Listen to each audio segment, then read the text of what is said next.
सूर्य अस्त हो रहा था। पक्षी चहचहाते हुए अपने अपने नीड़ की ओर जा रहे थे।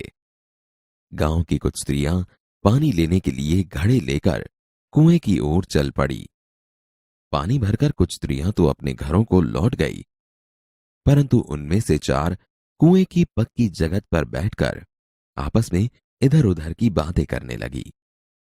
बातचीत करते करते बात बेटों पर जा पहुंची। उनमें से एक की उम्र सबसे बड़ी लग रही थी। भगवान सबको मेरे बेटे जैसा बेटा दे। मेरा बेटा लाखों में एक है। उसका कंठ बहुत मधुर है। वह बहुत अच्छा गाता है। उसके गीत को सुनकर कोयल और मैना भी चुप हो जाती हैं। लोग बड़े चाव से उसका गीत सुनते हैं। उसकी बात सुनकर दूसरी स्त्री का मन हुआ कि वह भी अपने बेटे की प्रशंसा करे। मेरे बेटे की बराबरी कोई नहीं कर सकता। वह बहुत ही शक्तिशाली और बहादुर है। वह बड़े बड़े बहादुरों को भी पछाड़ देता है। वह आधुनिक युग का भीम है। यह सब सुनकर तीसरी औरत भला कैसे चुप रहती। मेरा बेटा साक्षात बृहस्पति का अवतार है। वह जो कुछ पढ़ता है एकदम याद कर लेता है। ऐसा लगता है मानो उसके कंठ में सरस्वती का निवास हो। तीनों औरतों की बातें सुनकर चौथी स्त्री चुपचाप बैठी रही। उसने अपने बेटे के बारे में कुछ न कहा। पहली ने उसे टोका। क्यों बहन, तुम क्यों चुप हो? तुम भी तो अपने बेटे के बारे में कुछ बताओ। मैं अपने बेटे की क्या प्रशंसा करूं? वह न तो गंधर्व सा गायक है, न भीम सा बलवान, और न ही बृहस्पति सा बुद्धिमान। कुछ समय बाद जब वे सब घड़े सिर पर रखकर लौटने लगी, तभी किसी गीत का मधुर स्वर सुनाई पड़ा। सुनकर पहली स्त्री बोली, सुनो, मेरा हीरा गा रहा है। तुम लोगों ने सुना? उसका कंठ कितना मधुर है। वह लड़का गीत गाता हुआ उसी रास्ते से निकल गया। उसने अपनी मां की ओर कोई ध्यान नहीं दिया।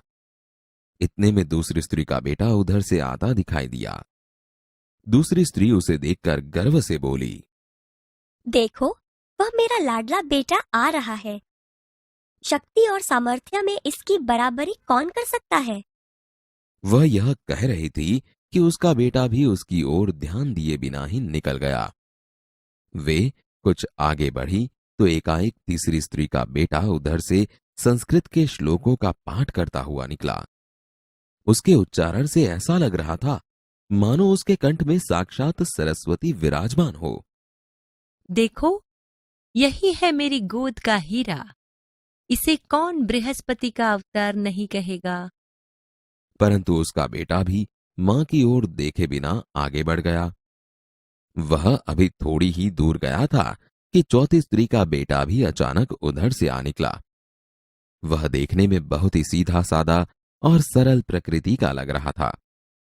उसे देखकर चौथी स्त्री ने कहा, बहन, यही मेरा लाल है। चौथी स्त्री उसके बारे में बता ही रही थी कि उसका बेटा पास आ पहुंचा।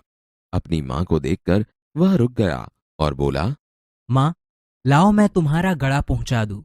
मना करने पर भी उसने मां के सिर से पानी भरा घड़ा उतारकर अपने सिर पर रखा और घर की ओर चल पड़ा। तीनों औरतें बड़े ही आश्चर्य से चौथी स्त्री के बेटे को देखती रहीं। एक वृद्ध महिला जो बहुत देर से इन औरतों के पीछे चलती हुई इनकी बातें सुन रही थी, पास आकर बोली, देखती क्या हो, यही सच्चा हीरा है। सूर्य अस्त हो रहा था। पक्षी चहचहाते हुए अपने अपने नीड़ की ओर जा रहे थे। गांव की कुछ स्त्रियां पानी लेने के लिए घड़े लेकर कुएं की ओर चल पड़ी।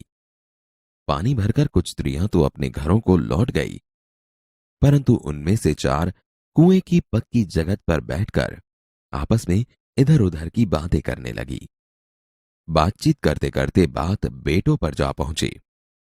उनमें से एक की उम्र सबसे बड़ी लग रही थी। भगवान सबको मेरे बेटे जैसा बेटा दे। मेरा बेटा लाखों में एक है। उसका कंठ बहुत मधुर है। वह बहुत अच्छा गाता है। उसके गीत को सुनकर कोयल और मैना भी चुप हो जाती हैं। लोग बड़े चाव से उसका गीत सुनते हैं। उसकी बात सुनकर दूसरी स्त्री का मन हुआ कि वह भी अपने बेटे की प्रशंसा करे। मेरे बेटे की बराबरी कोई नहीं कर सकता। वह बहुत ही शक्तिशाली और बहादुर है। वह बड़े बड़े बहादुरों को भी पछाड़ देता है। वह आधुनिक युग का भीम है। यह सब सुनकर तीसरी औरत भला कैसे चुप रहती। मेरा बेटा साक्षात बृहस्पति का अवतार है। वह जो कुछ पढ़ता है एकदम याद कर लेता है। ऐसा लगता है मानो उसके कंठ में सरस्वती का निवास हो। तीनों औरतों की बातें सुनकर चौथी स्त्री चुपचाप बैठी रही। उसने अपने बेटे के बारे में कुछ न कहा। पहली ने उसे टोका। क्यों बहन, तुम क्यों चुप हो? तुम भी तो अपने बेटे के बारे में कुछ बताओ। मैं अपने बेटे की क्या प्रशंसा करूं? वह न तो गंधर्व सा गायक है, न भीम सा बलवान, और न ही बृहस्पति सा बुद्धिमान। कुछ समय बाद जब वे सब घड़े सिर पर रखकर लौटने लगी, तभी किसी गीत का मधुर स्वर सुनाई पड़ा। सुनकर पहली स्त्री बोली, सुनो, मेरा हीरा गा रहा है। तुम लोगों ने सुना? उसका कंठ कितना मधुर है। वह लड़का गीत गाता हुआ उसी रास्ते से निकल गया। उसने अपनी मां की ओर कोई ध्यान नहीं दिया। इतने में दूसरी स्त्री का बेटा उधर से आता दिखाई दिया। दूसरी स्त्री उसे देखकर गर्व से बोली, देखो, वह मेरा लाडला बेटा आ रहा है। शक्ति और सामर्थ्य में इसकी बराबरी कौन कर सकता है? वह यह कह रही थी कि उसका बेटा भी उसकी ओर ध्यान दिए बिना ही निकल गया। वे कुछ आगे बढ़ी तो एकाएक तीसरी स्त्री का बेटा उधर से संस्कृत के श्लोकों का पाठ करता हुआ निकला। उसके उच्चारण से ऐसा लग रहा था मानो उसके कंठ में साक्षात सरस्वती विराजमान हो। देखो, यही है मेरी गोद का हीरा। इसे कौन बृहस्पति का अवतार नहीं कहेगा। परंतु उसका बेटा भी मां की ओर देखे बिना आगे बढ़ गया। वह अभी थोड़ी ही दूर गया था कि चौथी स्त्री का बेटा भी अचानक उधर से आ निकला। वह देखने में बहुत ही सीधा सादा और सरल प्रकृति का लग रहा था। उसे देखकर चौथी स्त्री ने कहा, बहन, यही मेरा लाल है। चौथी स्त्री उसके बारे में बता ही रही थी कि उसका बेटा पास आ पहुंचा।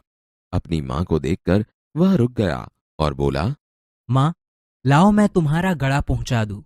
मना करने पर भी उसने मां के सिर से पानी भरा घड़ा उतारकर अपने सिर पर रखा और घर की ओर चल पड़ा।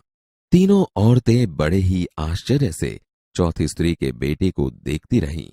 एक वृद्ध महिला जो बहुत देर से इन औरतों के पीछे चलती हुई इनकी बातें सुन रही थी, पास आकर बोली, देखती क्या हो, यही सच्चा हीरा है।